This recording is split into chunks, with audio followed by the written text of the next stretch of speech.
আমাদের এই যুদ্ধ করে, জুলাই অভ্যুত্থান করে হাজার হাজার মানুষের জীবন দিয়ে কি হলো? যেখানে জীবন যারা দিয়েছে এদের 98% যারা ছিল মুসলিম।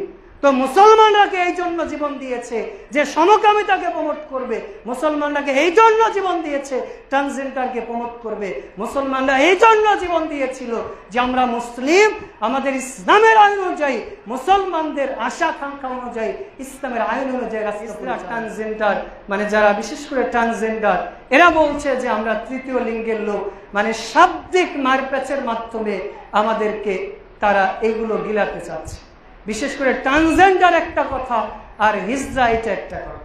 হিজরা এটা তো আল্লাহর সৃষ্টি, এটা তার জন্মগত একটা ত্রুটি বা অসুখ।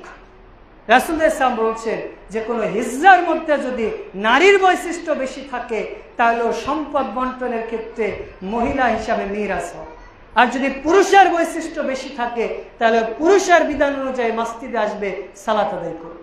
ইসলাম স্পষ্ট বলে দিয়েছে হিজরার মধ্যে নারীর বৈশিষ্ট্য থাকলেও নারী, পুরুষের বৈশিষ্ট্য থাকলে পুরুষ। তাহলে ইসলাম কি তৃতীয় লিঙ্গ বলতে কোনো কিছু বলেছে? না। বাংলাদেশে যদি আপনি হিসাব করেন তাহলে হিজরা গড়ে আছে 7 থেকে 8,000, এর বেশি হবে।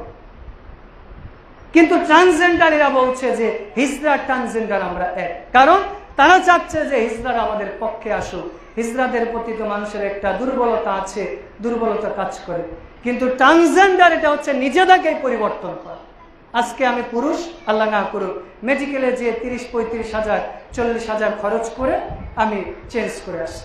ধরে ওই যে আমাদের আব্দুল কাইয়ুম ভাইয়ের ওনার ওয়াইফ একটা হাসপাতাল পরিচালনা করে, তো ওইখানে উনি একটা সার্জারি চালু করলো। আমি বললাম যে ভাই 40,000 টাকা দিলাম, আমি ছেলে আছি, আমাকে একটু মেয়ে করে। অথবা একজন মেয়ে এসে বললো আমার উঁচু নিচু কেটে সমান করে ছেলে করে, কিছু টাকা তার খরচ হবে, সে হয়ে। এটা হচ্ছে ট্রান্সজেন্ডার। তো এই দুইটা কি আর বলে হিজরা আর ট্রান্সজেন্ডার দুইটা কি আর? মানে হিজরা তো আল্লাহর পক্ষ থেকে এসেছে, এটা তো জন্মগত একটা ত্রুটি বা জন্মগত আল্লাহর পক্ষ থেকে এই জিনিসটা দেয়। একজন মানুষ চোখ নেই, একজন মানুষের হাত নেই, আল্লাহ এটা জন্মগত তাকে কমতি দিয়েছে।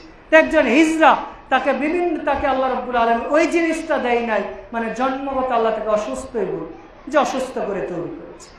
কিন্তু যে ট্রান্সজেন্ডার হলো যে আমেরিকার ইলন মাস্কের ছেলে, যদিও আমরা সেই পাশ্চাত্যের দিকে দৌড় মারি, কিন্তু ইলন মাস্ক নিজেই তো এই সমকামিতা ট্রান্সজেন্ডার এটা বিরোধিতা করেছে। এমনকি আমরা ডোনাল্ড ট্রাম্পকে যদি পাগলা বলি যে আমেরিকার ইতিহাসে যত পাগলা প্রধানমন্ত্রী তার মধ্যে অন্যতম, এরপরেও ও কিন্তু এই নীতিমালা সামনে নিয়ে গিয়েছে যে আমরা এলজিবিটি ট্রান্সজেন্ডার আমেরিকাতে রাষ্ট্রীয়ভাবে এটা আমরা অ্যালাউ করব। এমনকি তারা এই প্রচারণায় চালাচ্ছে, অথচ আমরা ওই দিক থেকে আগে ছিল আমাদের ভারতের দিকে, আর এখন আমরা পশ্চিমের দিকে দৌড়াচ্ছি। মানে ওই ঘুরে ফিরে আগে আর পিছনে সব সময়। আমাদের এই যুদ্ধ করে, জুলাই অভ্যুত্থান করে হাজার হাজার মানুষের জীবন দিয়ে কি হলো? যেখানে জীবন যারা দিয়েছে এদের 98% যারা ছিল মুসলিম। তো মুসলমানরাকে এই জন্য জীবন দিয়েছে যে সমকামিতাকে প্রমোট করবে, মুসলমানরাকে এই জন্য জীবন দিয়েছে ট্রান্সজেন্ডারকে প্রমোট করবে, মুসলমানরা এই জন্য জীবন দিয়েছিল যে আমরা মুসলিম, আমাদের ইসলামের আইন অনুযায়ী, মুসলমানদের আশা আকাঙ্ক্ষা অনুযায়ী, ইসলামের আইন অনুযায়ী রাষ্ট্র পরিচালনা করতে হবে। এইটাই আমাদের দাবি, এইটাই মুসলমানদের দাবি।